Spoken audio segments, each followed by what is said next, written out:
Hi folks.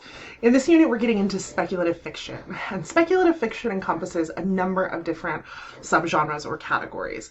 So speculative fiction is any sort of literature that contains a speculative world. So this means a world that has some sort of element that is outside of our own. It could be magical, it could be scientific, it could be robotic, it could be any of those things could fall into the umbrella of speculative fiction. So fantasy literature, for example, things like Harry Potter or Lord of the Rings would be considered speculative. Dystopian literature, horror and paranormal literature, sci-fi, these sorts of things all fall under the category of speculative fiction. And speculative fiction has a unique reputation among the literary canon.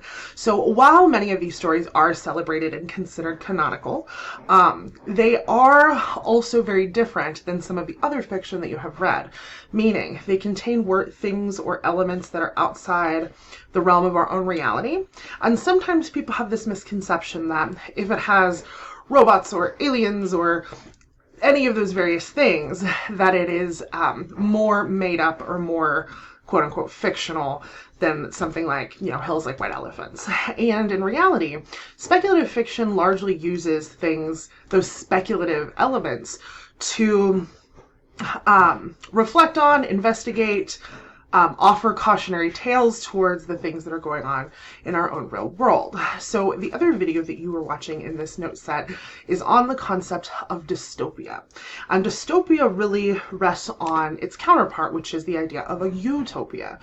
So what you'll see in both of these stories is a world that at the surface looks utopian, and the authors are investigating that element of utopia to question whether or not it is in fact a good place.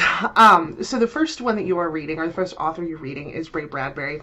Ray Bradbury is probably the most famous science fiction or speculative writer of the 20th century. He wrote Fahrenheit 451, which is very popular in high schools and just in general among young adults, which deals with sort of authoritarianism and book burning.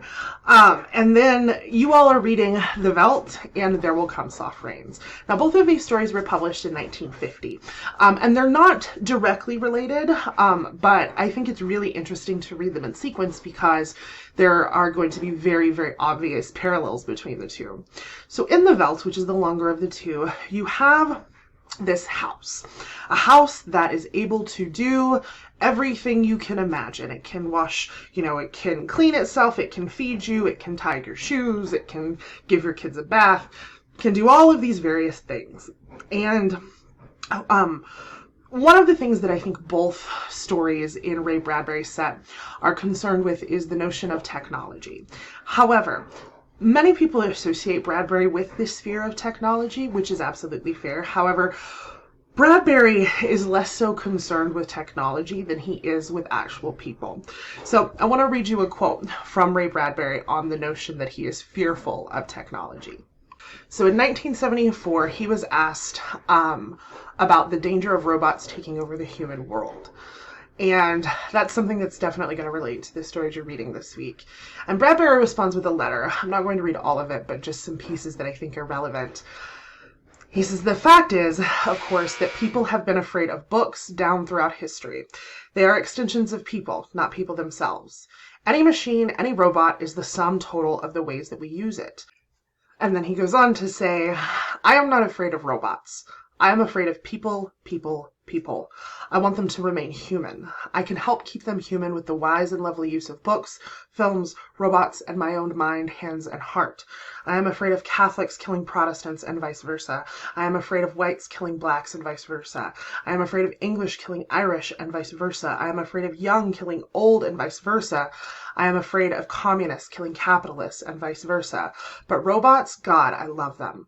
I will use them humanely to teach all of the above. My voice will speak out of them, and it will be a damned nice voice." And so what Bradbury is essentially getting at in these stories that very much center on technology and the fear of technology in our lives is not the danger of the technology itself, but the danger of what we as people will do for it. One of the questions that he's really investigating is, at what point is a machine no longer a machine? Does it take on does it replace a part of our own humanity? And I think that that's something to be thinking about within this story. Now, as far as the utopia of this world, this sort of house that can do everything, all of the chores that, all of us would probably rather not do on a day-to-day basis, and that contains this room of absolute virtual reality where you can see anything, anywhere, at, just by thinking it. Those sorts of things seem wonderful, right? They seem perfect. They seem like technology has reached its perfect end at that point. And Bradbury, of course, is questioning whether a world like that would be, of course, so perfect. After reading the Veldt, you'll read There Will Come Soft Rains, which is a flash piece, or a shorter flash story that he wrote, which is also about a house. And you want to keep these same questions in mind. At what point is a machine no longer a machine? And what does the technology in this house, or the robots, or those speculative elements, what do they reflect about us as humans that Bradbury is trying to get at? What we're largely interested in, again, is what does this world say about humans? What does this utopia take away from our humanity? What is the nature of being human in this world? That's what you want to be thinking about within this story. That are concerned with what they see the world as running towards. They're looking into the future and they're thinking about where things are headed and sort of speculating on the worst possible consequences of where that could be. And you want to keep in mind these stories were written 60 and 70 years ago, 1950 and 1961. So you want to think about how accurately predicted either of these may be.